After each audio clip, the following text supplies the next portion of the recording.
আসসালামু আলাইকুম।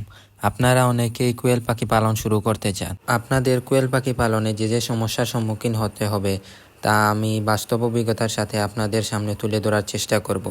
আপনারা কোয়েল পাখি পালন করার প্রথমেই আপনাদেরকে কোথায় ডিম বেচবেন সেটা ভাবতে হবে।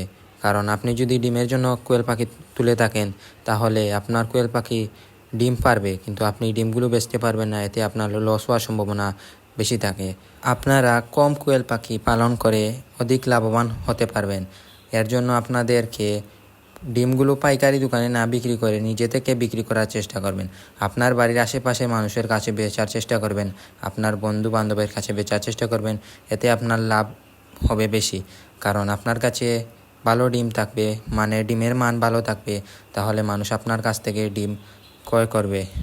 আপনি যদি পাইকারের কাছে ডিম বিক্রি করেন তাহলে আপনি প্রত্যেকটি ডিমের আমাদের বাজারের তুলনায় 3 টাকা করে পাবেন, এবং আপনি যদি নিজে থেকেই ডিম বিক্রি করেন তাহলে আপনি প্রতি পিস 5 টাকা করে পাবেন। অন্যান্য জেলায় অন্যান্য দাম হতে পারে, কিন্তু আমাদের এখানে 5 টাকা করে প্রতি পিস, এবং পাইকারি দাম হলো 3 টাকা করে। আমি আমাদের দোকানে এই ডিমগুলো নিয়ে দেই। এখানে 290 টাকার মতো ডিম আছে। এগুলো একদিনের মধ্যেই বিক্রি হয়ে যাবে। আর আশা করি আমি আরও অনেক কোয়েল পাখি তুলব, তাহলে আমাদের বাজারের ডিমের চাহিদা পূরণ করতে পারবো। এর পাশাপাশি আমাদের বাড়ির আশেপাশে যারা আছেন তারাও ডিমগুলো এসে নিয়ে যান।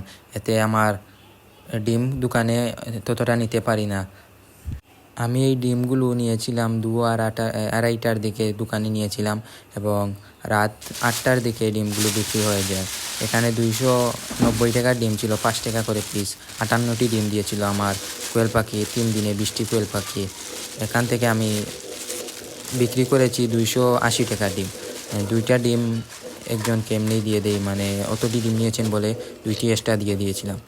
এখানে আমি 280 টাকা বিক্রি করেছিলাম এই ডিমগুলো। যে দেখতে পাচ্ছেন আমার কোয়েল পাখিগুলো, এগুলোই হচ্ছে সেই কোয়েল পাখি যারা ডিম দেয়। আর এই যে ডিমগুলো দেখতে পাচ্ছেন, এগুলো 3 দিনের ডিম ছিল, 58 পিস পেরেছিল কোয়েল পাখিগুলো 3 দিনের ডিম। ভিডিওটি থেকে উপকৃত হয়ে থাকলে লাইক সাবস্ক্রাইব করে দেবেন। ধন্যবাদ।